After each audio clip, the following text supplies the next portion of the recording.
Hello dear students, परिवर्तन classes पर एक बार फिर से आप लोगों का स्वागत है। इस वीडियो में हम लोग देखेंगे पॉलिटेक्निक में आने वाले केमिस्ट्री के महत्वपूर्ण टॉपिक या कह लीजिए महत्वपूर्ण चैप्टर, इम्पोर्टेंट चैप्टर। तो सबसे पहले देखिए, हमने सरल से कठिन की ओर, अधिक इम्पोर्टेंट से कम इम्पोर्टेंट की ओर, अधिक महत्वपूर्ण से कम महत्वपूर्ण की ओर क्रम से जो है हमने बनाया है। तो इस प्रकार से यदि पढ़ेंगे तो आपके दिमाग में क्रम से बैठता चला जाएगा। तो सबसे पहले हम लोग पढ़ेंगे इसमें ये द्रव्य के बारे में। द्रव्य में क्या, द्रव्य की कितनी अवस्थाएं होती हैं, ठोस, द्रव, गैस, किसका आयतन निश्चित होता है, आकार, आयतन है ना, घनत्व कैसे होता है, क्वथनांक, गलनांक, हिमांक, क्वथनांक है ना, और ऊर्ध्वपातन, ये सब चीज़ें क्या होती हैं इसमें पढ़ना है। और इससे रिलेटेड न्यूमेरिकल भी सॉल्व करना है। फिर इसके बाद गैसीय नियम के बारे में पढ़ेंगे। गैसीय नियम, बायल चार्ल्स दाब का नियम, गैस का समीकरण, ये सब चीज़ें इसमें हमको पढ़ना है।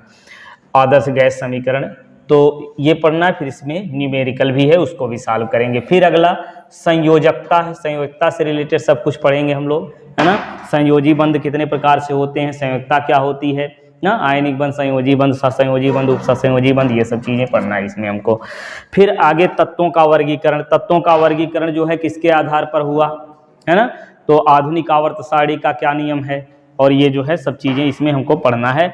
और साथ ही साथ इसमें इलेक्ट्रॉन बंधुता, विद्युदात्मकता, आयनन विभव, है ना, कब बढ़ता है कब घटता है, परमाणु त्रिज्या, आयनिक त्रिज्या, है ना, इन सारी चीज़ों के बारे में, लैंथेनाइट संकुचन, एक्टिनाइट संकुचन, ये सब चीज़ें इसमें हम लोग पढ़ेंगे तत्वों के वर्गीकरण के अंतर्गत।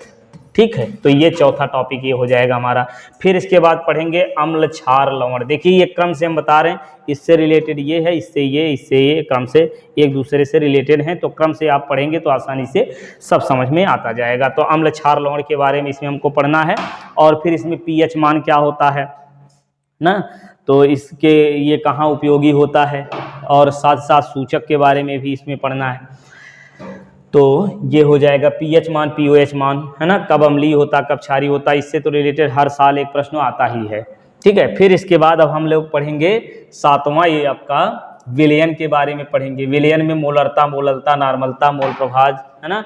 और फिर इसके बाद राउल्ट का नियम, गैस समीकरण, ये वान टॉप समीकरण, मोलल उन्नयन स्थिरांक, मोलल ओनमन स्थिरांक, है ना, और क्वथनांक में उन्नयन, हिमांक में ओनमन।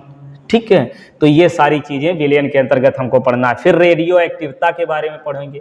तो रेडियो एक्टिविता क्या होती है ना, हेनरी बेकुरल कौन है, क्या किए थे, कैसे प्रयोग खोज किए थे, और अल्फा बीटा गामा किरणों का उत्सर्जन कैसे होता है, सोडी फैजान का नियम, इसमें जो है रिएक्शन कैसे होते हैं, कितने अल्फा कण निकले, कितने बीटा कण निकले हैं, इन सारी चीज़ों के बारे में इसमें हमको पढ़ना है। फिर इसके बाद देखेंगे 9वां चैप्टर आपका प्रमुख गैसों के बारे में। कुछ प्रमुख गैसों के बारे में देखेंगे और इनका उपयोग क्या है, कैसे बनता है, किस रंग की होती हैं, किस अवस्था में होती हैं, इन सारी चीज़ों के बारे में इसमें हमको पढ़ना है। फिर लास्ट में हम पढ़ेंगे आईयूपीएसी नाम, और आईयूपीएसी नाम ऐसा पढ़ेंगे कि फिर आपको जो है कभी और जगह से, कहीं और से आपको आईयूपीएसी नामकरण पढ़ने की ज़रूरत नहीं पड़ेगी। तो इस प्रकार से ये 10 चैप्टर आपके पूरे केमिस्ट्री के हो जाएंगे। तो ये इम्पोर्टेंट चैप्टर आप लोग समझ लिए हैं कैसे पढ़ना है। तो आपको डेली वीडियो जो है 7:30 से 8 बजे के बीच में आपको रेगुलर मिलते रहेंगे। और कैसे मिलेंगे कि पहले मैथ का एक टॉपिक लेंगे हम लोग, है ना, जैसे हमने इम्पोर्टेंट बता दिया ना, मैथ, फिजिक्स, फिर केमिस्ट्री का एक एक वीडियो आपके प्लेलिस्ट में इसमें पड़ा रहेगा। फिजिक्स वाले में पहले इम्पोर्टेंट कौन सा है, फिर केमिस्ट्री वाले प्लेलिस्ट में केमिस्ट्री का इम्पोर्टेंट कौन है, मैथ का इम्पोर्टेंट कौन है, फिर इम्पोर्टेंट जिस प्रकार से हमने क्रम से बनाया है उसी प्रकार क्रम से आपको वीडियो आप मिलते जाएंगे, और क्रम से आप लोग पढ़ते जाइए, सब तैयार होता जाएगा। तो एक चैप्टर खत्म होने के बाद दूसरा चैप्टर नहीं है, ऐसे समझिए, एक चैप्टर मैथ का खत्म हुआ तो फिजिक्स का फिर एक चैप्टर खत्म करेंगे, फिर केमिस्ट्री का, फिर अल्टरनेट क्रम में ऐसे क्रम से आता जाएगा, फिजिक्स केमिस्ट्री मैथ, फिर फिजिक्स केमिस्ट्री मैथ, ऐसे होता चला जाएगा। आपका पूरा कंप्लीट तैयार हो जाएगा। एग्जाम से पहले सब कुछ तैयार कर लेंगे और साथ में प्रैक्टिस सेट भी सॉल्व करते चलेंगे। ठीक है, चलिए पढ़ते रहिए, स्वस्थ रहिए, मस्त रहिए। मिलते हैं नेक्स्ट वीडियो में।